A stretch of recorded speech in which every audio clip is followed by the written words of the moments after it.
Welcome, welcome. My name is Lloyd Borrell. I'm your host. Today I'm thrilled to have as my guest Dr. Keith Scott-Mumby. Dr. Scott-Mumby has been researching alternative medicine for decades and is known as the alternative doctor. He's published numerous books on anti-aging science, food allergies, natural cancer alternatives, gut health, energy medicine, and many more alternative medicine treatments and healing protocols. Dr. Keith, welcome to the EMF Health Summit. Lloyd, it's great to be here. I'm going to enjoy this. Looking forward. It's fantastic to have you on, a Brit as well to boot. Brit to Brit, yeah. We changed the world centuries ago. So, yeah, the world. So we're moving into this world where there is an unprecedented level of non-native electromagnetic fields or man-made EMFs, whatever you want to call them, this pollution, this electro smog. Wireless has become the norm, which means EMF. Cell phones become the norm. 5G is the latest generation of cellular technology, which is just around the corner. My question is, how big a threat is this? Well, it's hard to see that it couldn't be a serious threat to us, Lord. You know, life has this very important electrical dimension. Now, to listen to the modern, biologists and medical scientists and so on, you'd think life's all chemicals. You know, it's biochemistry. Got this molecule and that molecule, and these bang around together and you get another molecule and so on. They seem to just ignore the electrical element. But you remember all that baloney you learned at school about the signs of life, reproduction, respiration, and all that kind of stuff. That's all nonsense. There's only one thing that defines life totally and irrevocably, and that's the membrane potential at the surface of the cell. And if that's potential is there on the membrane, it's a living organism. And if it's not there, it's a corpse. Now, the corpse, this is the joke, Lloyd, is the corpse has got exactly the same biochemistry, but it isn't doing much. You need the electricity to make it happen, and then it becomes life. So, Mary Shelley was not wrong, with her Frankenstein idea. We clumped together all this bunch of molecules and biochemistry, but then we've got to zap it with some electricity to get it going. So, colourful story, but she was absolutely right on the button, basically. So, given that, it's not surprising that disturbances in electromagnetic fields in the environment and in the vicinity can have an effect. And the reason it gets serious, I'm sure you know, is that we're talking about fields. We're not talking about a single particle like a molecule of ATP or something. We're talking about a field. So, if somebody puts the kettle on planet Jupiter, there's a wave of electromagnetic energy comes to us. All right, it's a bit tiny, but it's there, So whatever's going on in the universe, we can't escape it. And it's the same here with Earth's, the magnetic fields that we're loading into our environment now. It's been one of my long-standing jokes, the Tokyo Stock Exchange is going through us every second of the day. It's everywhere. You can't escape it because it's fields, and that's the problem. So if we were talking particle biology, I wouldn't worry so much, but we're not. Fields are amazing and mysterious. I mean, one of the strange properties, for example, is you can't have a hole in a field. If you've got a field, there can't be a bit where it isn't there. It surrounds everything. So everything that's happening on planet Earth is happening everywhere on planet Earth. And the big worry, I don't want to go on it too long, stop me if you have to, but the big worry on planet Earth is that most of the biologically destructive frequencies don't escape.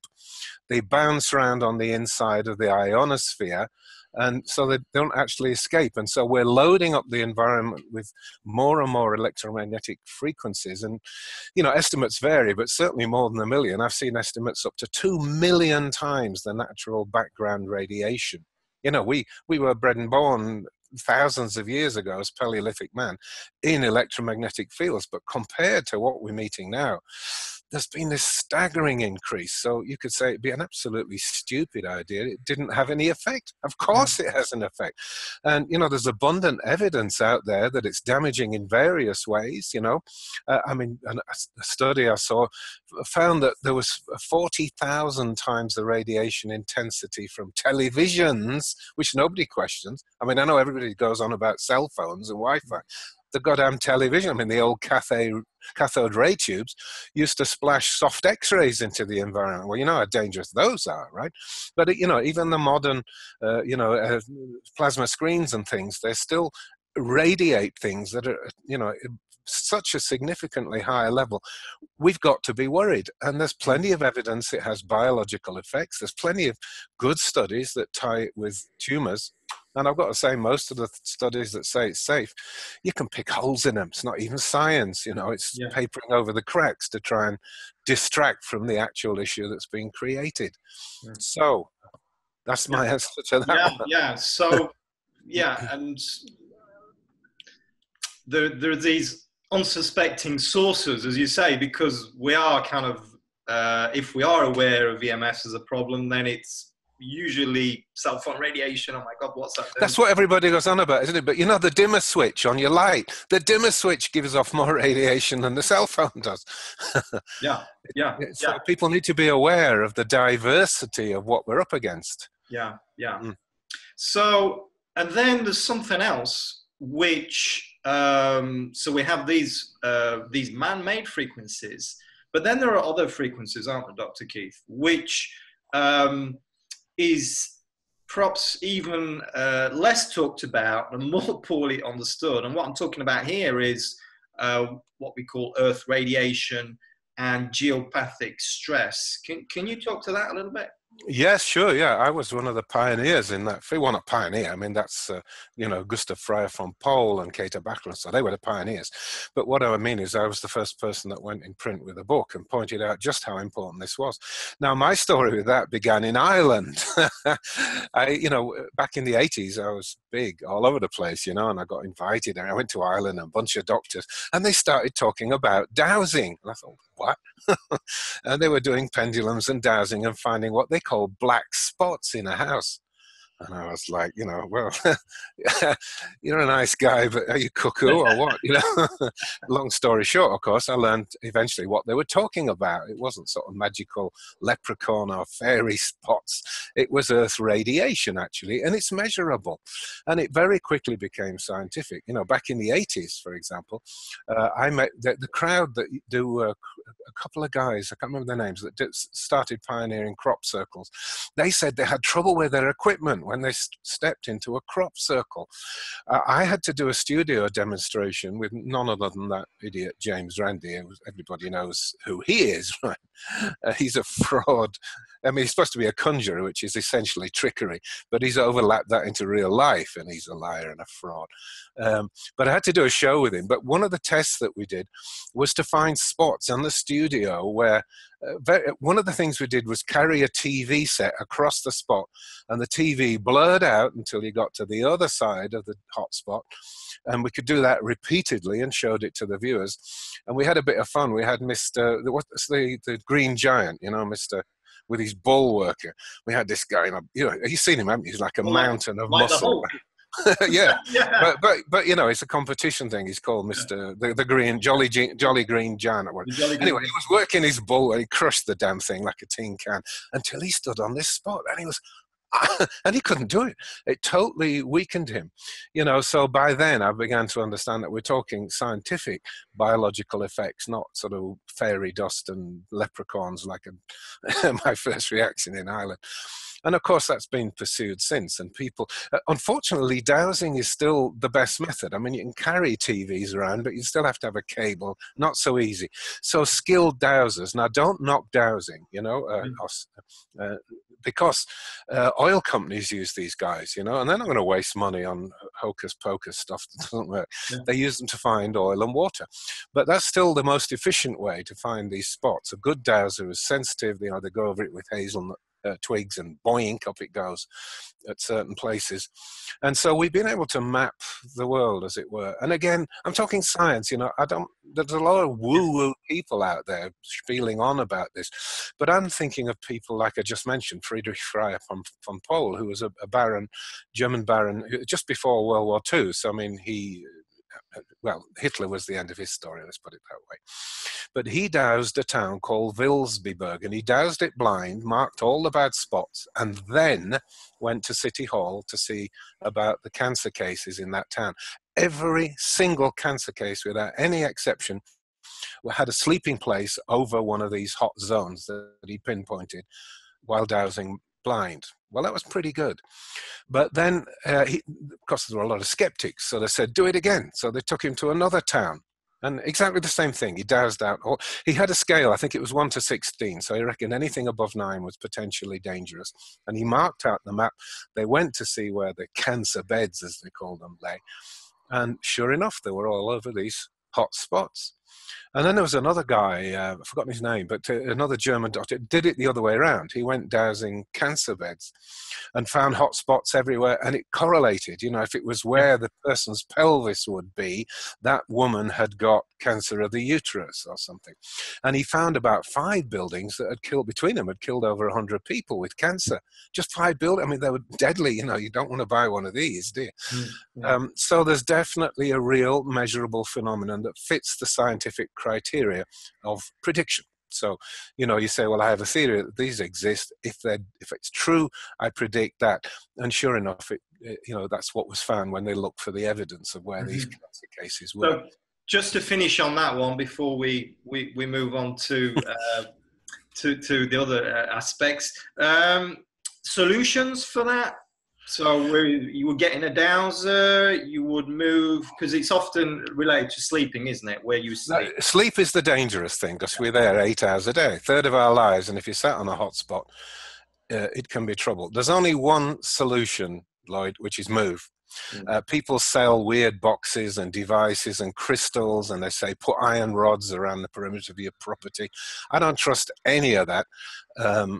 I mean, some of it may work. I can't say it doesn't work, but I can't say there's any proof it does work. Therefore, I think the safest thing by far is to move.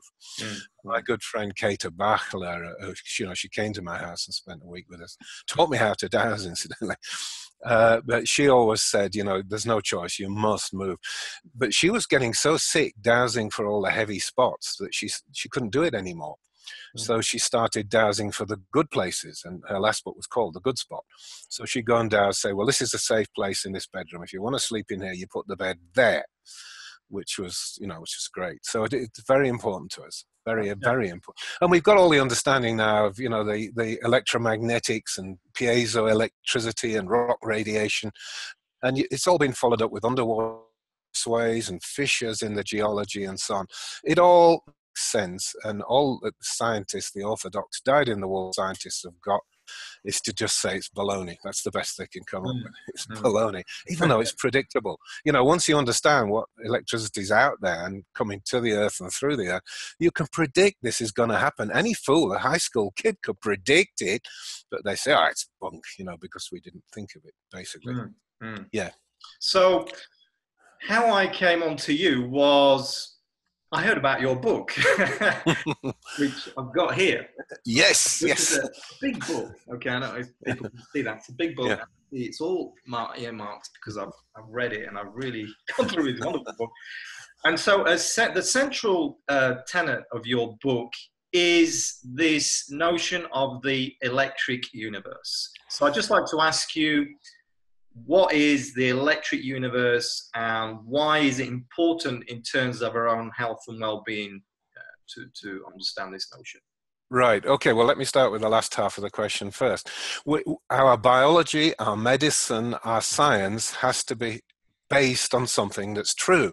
If you base your medical science on a bunch of baloney, then you're not really going to help do any good, and you're probably going to do some harm. So we need to understand how our world works, and it's a top-down study. Most of science is messing about with the tiny bottom end bit, as if understanding ATP molecules, you can understand a living organism. Well, you can't understand a living organism unless you understand the cosmos, really. So, a long story short, Lloyd, is there's a whole bunch of scientists, and growing bunch, and I've joined them years ago, that believe that the gravity model and the cold machine that's just going clang, clang, clunk, no matter what we do, the ghost in the machine model, that's history. It doesn't work. Isaac Newton that invented the idea of gravity. He had some very exact calculations that work, but gravity just means heaviness. It doesn't mean any special magical force. It's just heavy. And he had no concept of electromagnetic fields, so he just called it gravity. Let's call it that. It was an invention. I'm sure if he'd been born 300 years later, they'd have said, let's call it electromagnetism. Because look, here's a magnet, right? You switch that coil on and zap. that must be what the attractive force is. And of course, you know, it obviously is. There's plenty of science to fill in that space. The space, we call it space. It's not empty. It's not a vacuum. In fact, it could be called a plenum. You know, I mean, it's full. A famous, I'm trying to remember his name, Richard Feynman, the famous American physicist, pointed out that a cubic meter of so-called empty space out there contains enough energy to boil all the world's oceans. It's loaded, but it's electromagnetic energies out there. And nobody's been able to argue that since the invention of radio telescopes, you know, in the 30s. You shine them out there and it's, you know, there's light and EMFs and RFs and microwaves and goodness knows what pouring through the universe. Science has had to admit it's there, but the way they get around this is to say it doesn't do nothing. You know what? It doesn't make any sense. We all know electromagnetism does things. You know, you can pick up a car with it, for God's sake. So, you know, it's a very real phenomenon that's going on out there, and they just choose to ignore it. They want to stick with the gravity model because, you know, as I joke, that's what pays the mortgages and pays the mistresses. So they have to keep earning their salaries by continuing to promote this baloney story. But the science points the other way. Now, I mentioned this a few minutes ago. Science is really about prediction. You have a theory, you have a model, and you say, if that's true, I predict this will happen. The Big Bang gravity theory has never made a single successful prediction, not one. Whereas the electric universe model predicts all kinds of things that we can see out there. For example, it says that sunspots will be dark. Now, has that ever struck you as odd, Lloyd? Yeah. You know, it's supposed to be this imploding sort of mega atom bomb or hydrogen bomb where all the heat's concentrated in the middle and coming out. But actually, when you see a sunspot, it's dark. Why? Because it's colder than the outside. Well, that doesn't make any sense. And there's various things like that where the electric universe model makes predictions that you can actually go out and investigate and test and see that it's true. So there's really no issue that we're living in an electric universe. I think the only possible argument is whether we need the gravity idea at all. We may not. But gravity as a force is known to be, and I'm going to use some fingers to get this right, 1,000 billion times weaker than electromagnetic force. So if you want to hold together the cosmos, which would you pick, electromagnetic forces or this ridiculously weak gravity? And of course, we can throw out all kinds of other things like black holes and all that stuff. So if this is the model of the cosmos, it must be the model of life. That's my bigger argument. Okay. Life is an electrical phenomenon because the whole cosmos is an electrical phenomenon.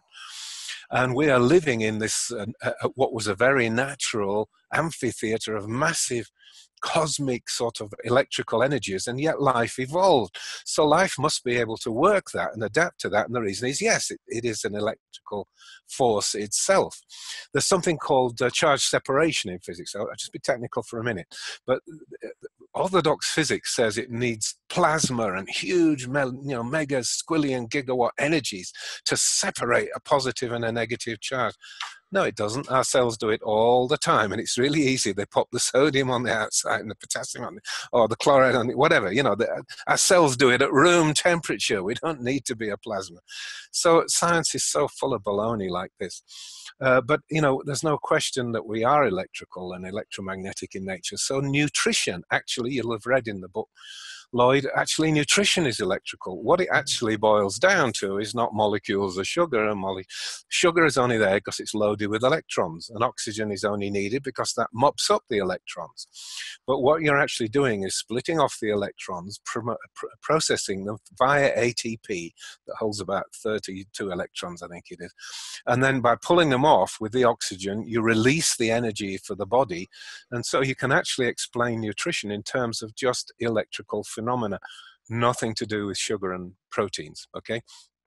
So that's why I think, you know, it's important to understand the bigger picture to get at the smaller or the more detailed picture. Yeah. If your science is based on just stuff, you know, like molecules and atoms and things, if it's just stuff, but life isn't stuff and the universe isn't stuff, then you're going to go wrong, aren't you? Mm. And that's what we see in modern medicine, isn't it? It's all stuff based, you know, oh, you're short of this, you know, you don't have enough Prozac, you've got a deficiency of whatever. And they're still trying to rattle around with this story instead of thinking, where are the energies? What's happening here with the energy process, which is what life is all about. I'm sorry, I get quite passionate and excited. Well, yeah, yeah, and it is fascinating, and it is a passionate subject, and I'm passionate about this too, because it's all about energy, isn't it? Really, that's right. Yeah, absolutely. Energy is everything, and everything is energy. And in your model, everything is electrical in nature, even nutrition, and because it's all about flow of electrons, so it's. And what is a flow of electrons? Energy. Yeah, well, electrical energy, in fact. That's all electricity is electrons moving along in a direction. Yeah. And if they stop moving, there's no circuit, there's no power, and there's no energy. Yeah. So this bigger picture, which you're describing, we need to understand that to understand what's going on with us, because that's really what we're interested. That's what the people are listening. I mean, all this is... Personally, I find it fascinating, but maybe everybody doesn't. But what most people are really interested in is, well, yeah, but, you know, what about my bad knee, for instance? How does that affect me? But what we're saying is that everything right down to our cells, it's all about energy, and it's all about electricity and magnetism. Right. Well, let's talk a little bit then about a subject that's become christened electroceuticals. You know, pharmaceuticals, we all know that. And then, you know, vitamins and supplements became christened nutraceuticals. We now have electroceuticals, and it's arrived, Lloyd. It's respectable. It was on the front cover of Scientific American a couple of years ago. It's real, you know, and they said this is the future of medicine, electroceuticals. And from all that we've just said and all I've just talked about, it's obvious that that is a better idea than popping molecules, which is all pills and capsules are. And the best part of this story is what we call microcurrent therapy. I mean, the body works on electrical principles, yes, but, you know, there are no massive well, one or two strange individuals, as I wrote about, that can hold a light bulb and light it up. But most of us are working at a few, you know, microamps and microvolts and so on. But these electrical phenomena are definitely there. So it would make sense that if you get good at this, then using electricity on the body would kind of smooth, let's just say smooth things out, just use layman's talk. And sure enough, that's what we find. Well, of course, you know, orthodox science, so-called, has been banging on for 150 years. It's all a hoax. You know, the electrical machines where you comb your hair and you get rid of your erectile dysfunction. It's all a lying and I can't tell you the vitriolic language that these pseudo-scientists use to denounce all this stuff. And as with science, 150 years later, it's all totally true. It's exactly the way they said it was. Yeah. It's not the way the idiot science said it wasn't. It is the way it is, and we can use electricity. So now the world is being flooded, rightly, by interesting electromagnetic devices, some of them working at very fine, almost the limits of detectability in their field. Some you can actually get a buzz, you know, you put it on your skin, you can feel it. It doesn't have to hurt you, of course. I started writing 20 odd years ago about a Russian device called the Scanar. Well, there are many Me Too's now, and there's a much better American device actually called the Avatzia, which I have one of, and it's instead of 4 or 5 algorithms, it's got 53 algorithms in it. An algorithm is just a little energy pattern that has different uses. That kind of stuff is taking over, and that's what Scientific American was writing about and saying this is the medicine of the future.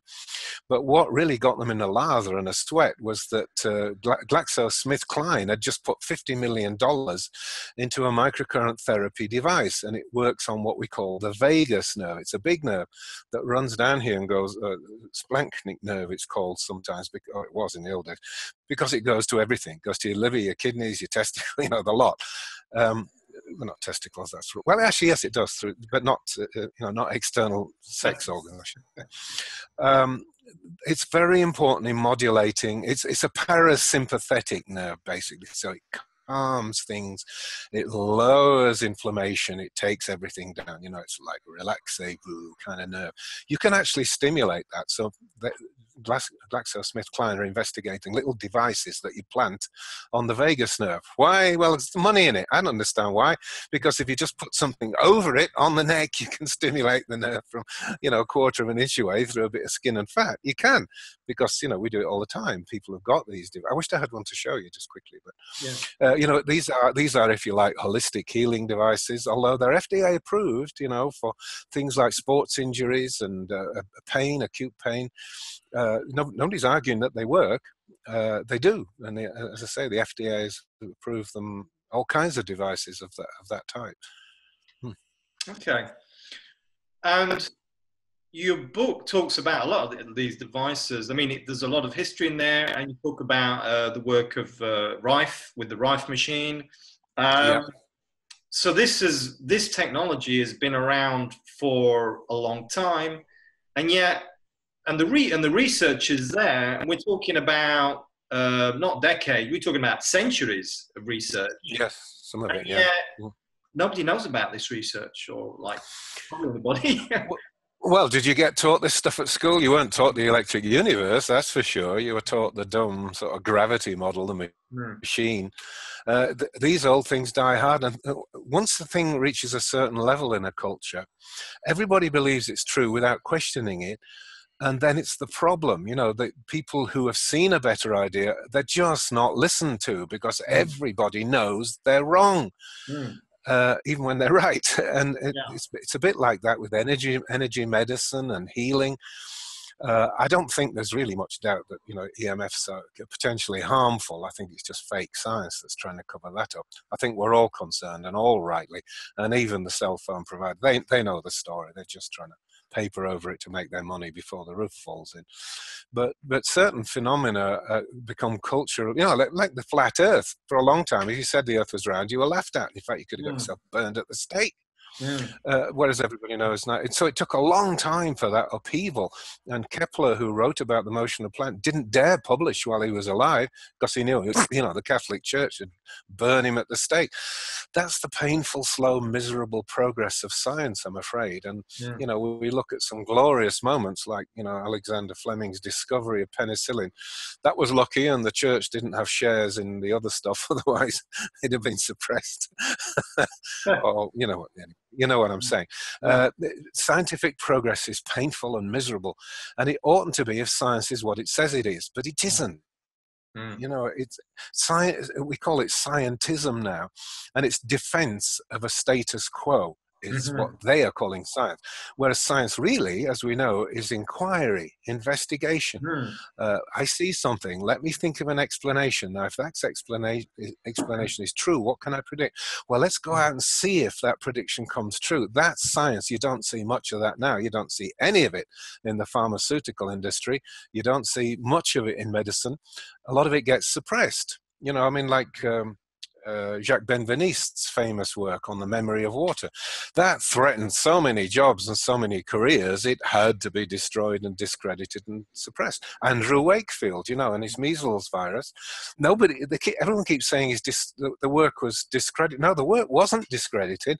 They discredited him for supposed financial interest, as if the drug companies didn't have any financial interest. Ha ha. But nobody ever proved that those rogue measles viruses weren't in the intestine, because they were. And 2 or 3 other centers found it. But you never see that published either. It's there. If you know how to find it, it's there. But you try and find your way through the maze of suppression of information. That's fascinating. Yeah. Benveniste, about this memory of water. Can you just talk to that for a moment? Well, I'm sure a lot of your listeners know the story, but I mean, it is such a fascinating... And I mentioned James Randi, so we'll bring him in at the end.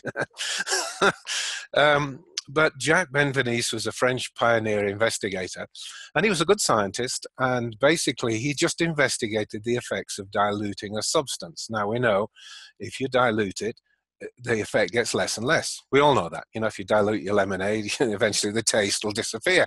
But Benveniste said, well, what happens if I keep diluting it? And he kept on, and it's like the flavor of the lemonade came back again after a while, even though it had been diluted away.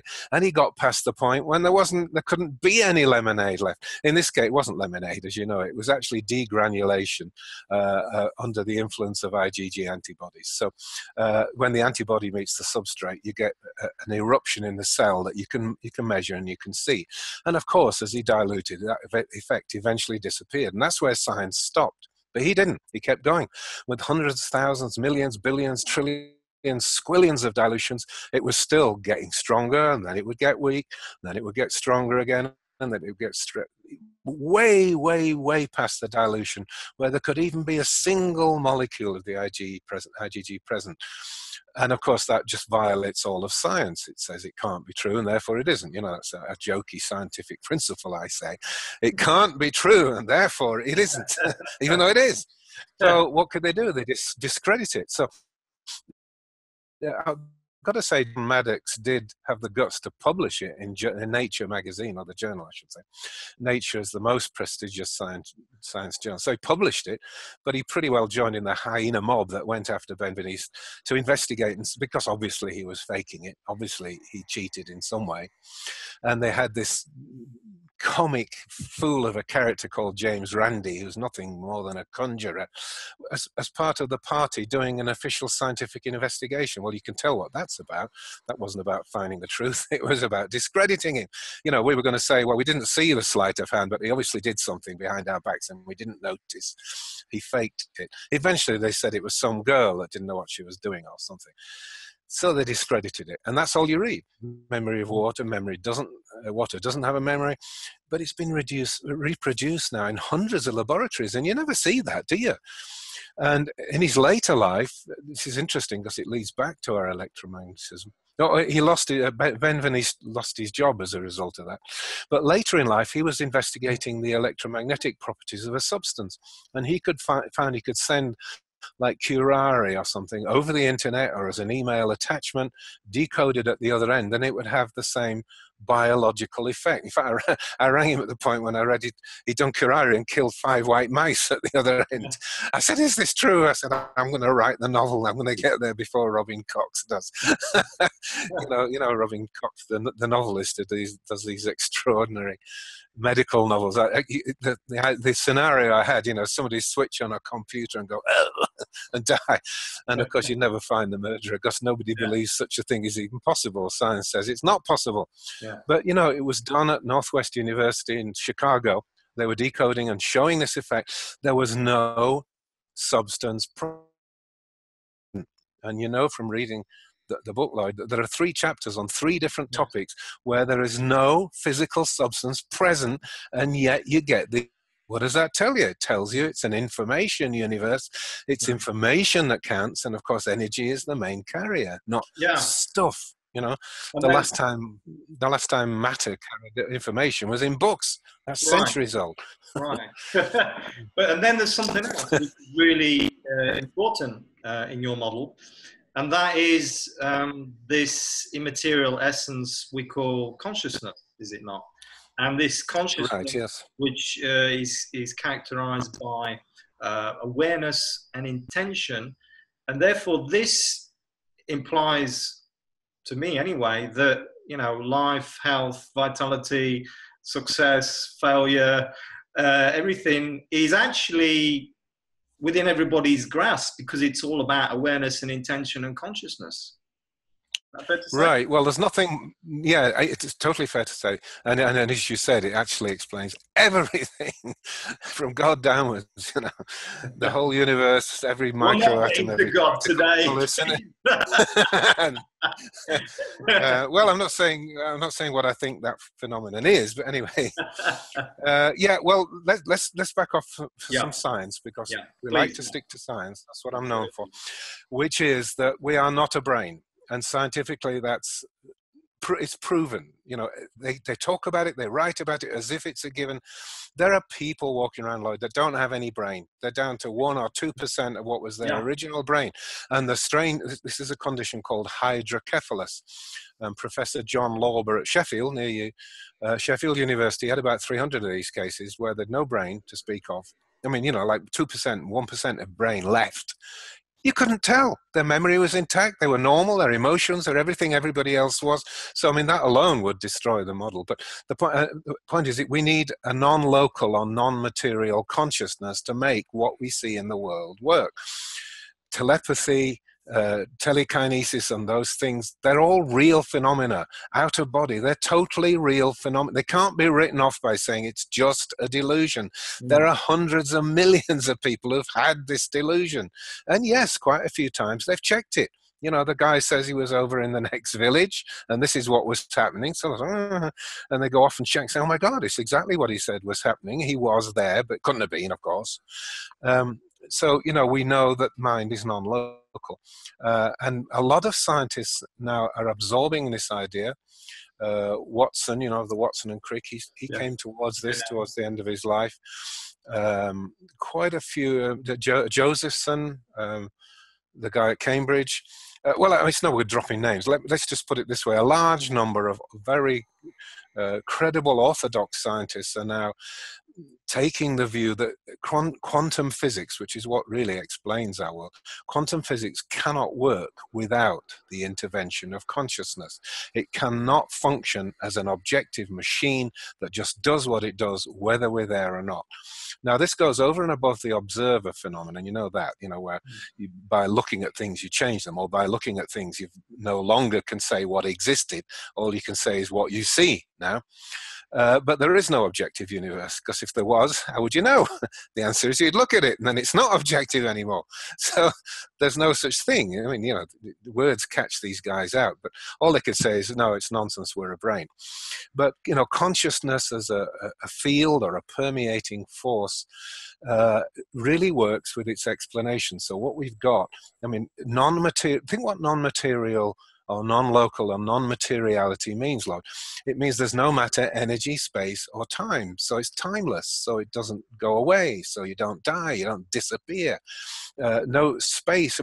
Space when we went to school used to be something that separated things, right? Now you've got non-locality, which strings everything together. It's all in the same place at the same time, except that's not how we experience it, but that's the truth of how it performs.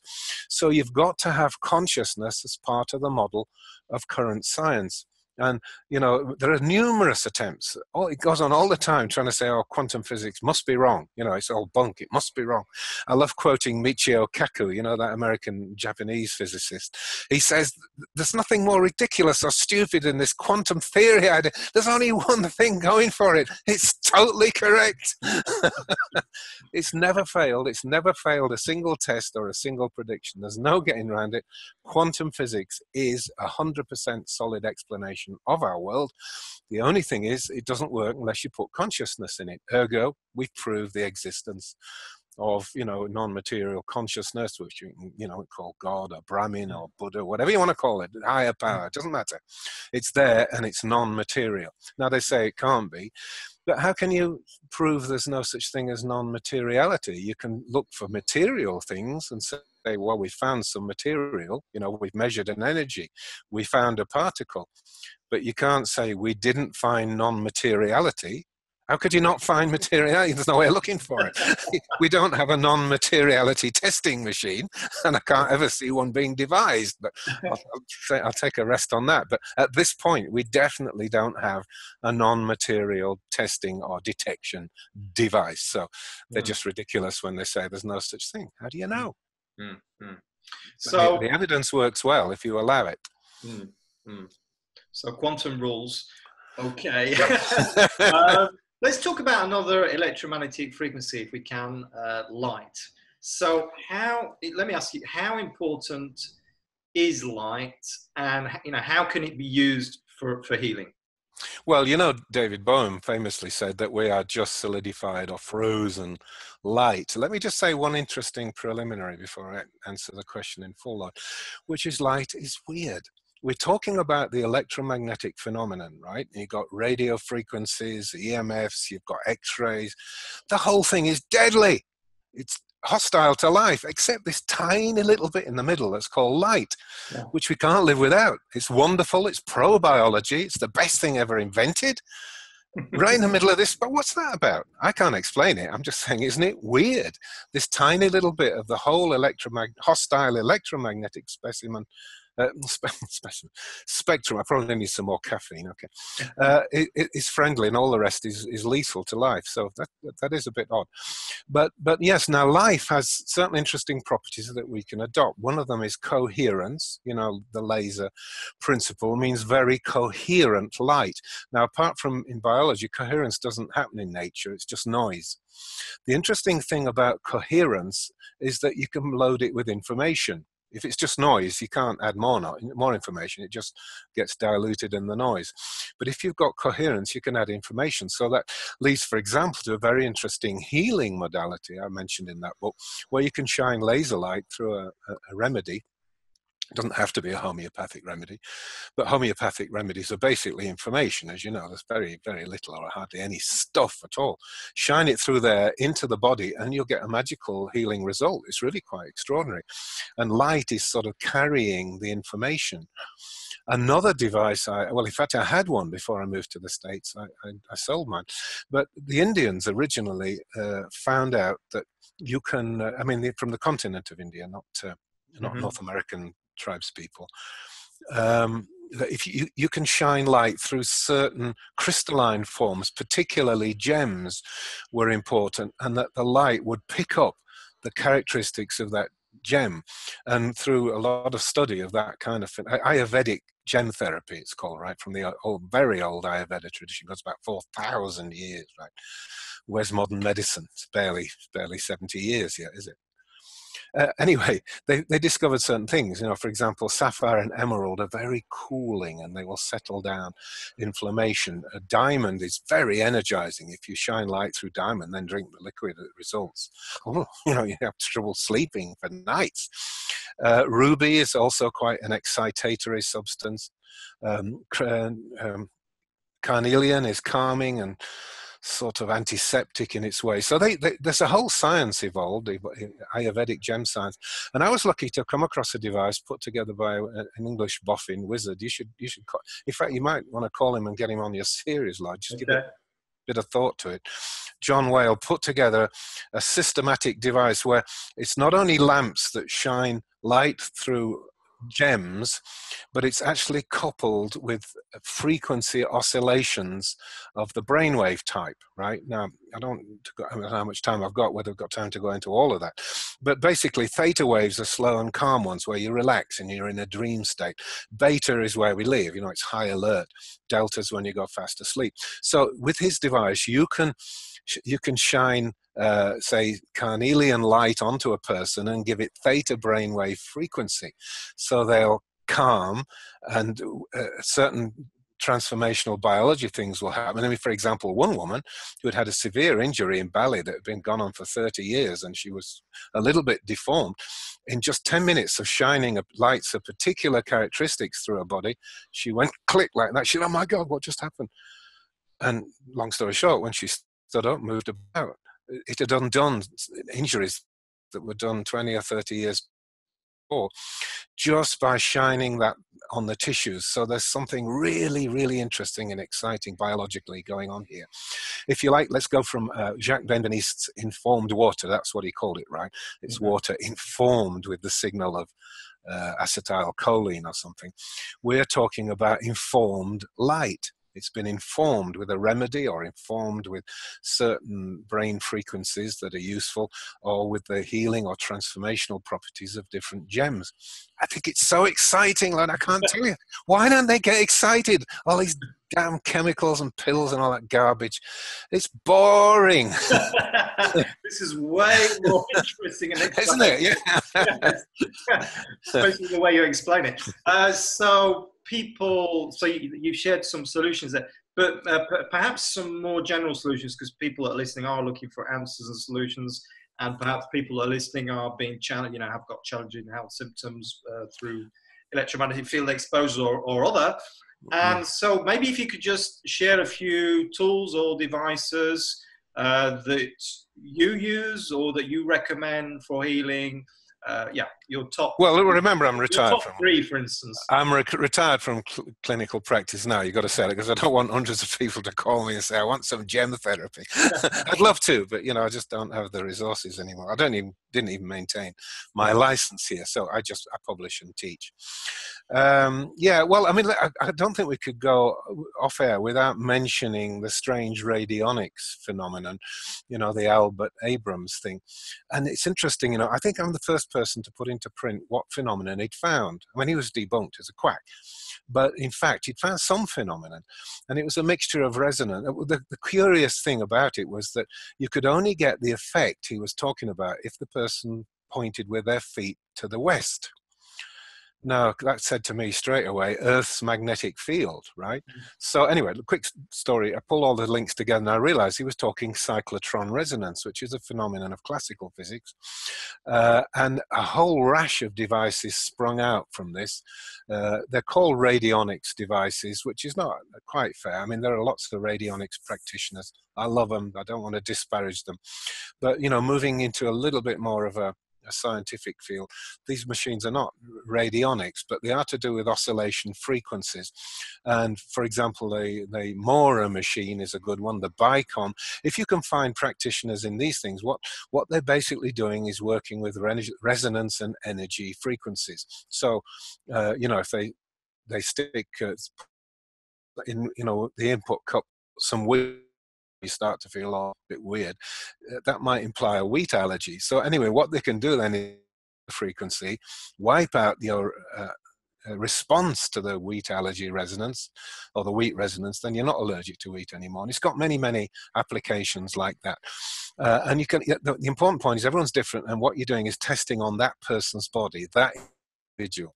See, one thing that's, sorry, don't get me on my soapbox, but one thing that's totally wrong with modern medicine is it doesn't look at the individual. We're all the same. We're all average. Everybody gets the same dose. That's complete baloney. There's not one single average human being walking on planet Earth. We're all different. Yes, there's an average height. Yes, there's an average life expectancy. But nobody fits them all the parts. And yet, medicine will only treat the average. Things like this resonance device will, if you like, tune into the body. That's what's happening. It's thinking, oh, I told you a famous case, a remarkable case in the book of a guy who had one of these devices that listens in, called a Vega machine. It said, I'm hearing rabies. This was a woman that was in hospital, vomited her guts up, was sent home to die, diarrhea and vomiting. She was pumped full of drips and things, and nothing worked. So she went home in a deadly state. And one of these practitioners came with one of these resonance devices and said, I'm hearing rabies. Well, of course, that's nuts. Diarrhea and vomiting isn't rabies. But is it? What the story that emerged was the lady had been to India. She was feeding animals at the back door, including, dogs, and certainly mad dogs. Almost certainly a rabid dog had licked her fingers. She'd done that and swallowed the rabies virus. Now, that's a very different, nobody knows what that story is, but I do now. It raises hell in the intestine, diarrhea and vomiting. How do I know?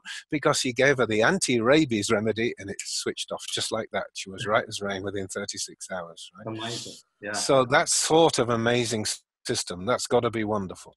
Let me tell you about the microcurrent device. Just briefly, I mentioned the Avatzia. It's in the family called Scanar.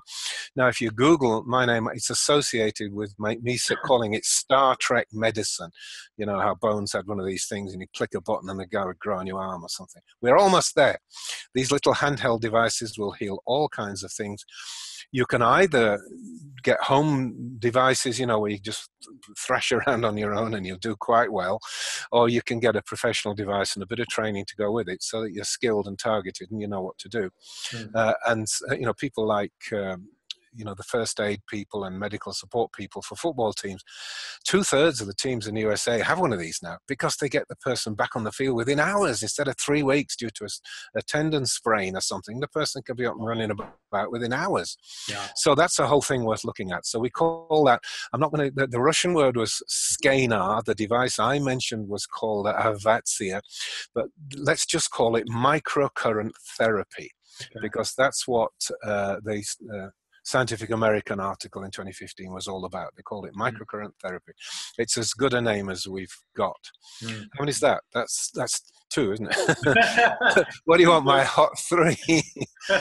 I would say a laser light connected to remedy solutions. Homeopathics typically, but I've seen it done with other remedies. You need to throw in a bit of acupuncture for the best effect. In other words, if you, I don't know if you know, but lung 7, if somebody's been stressed or weepy or had a miserable, if you stick the needle in lung 7, the person will burst into tears. You know, it's all their sad grief and loss of the past.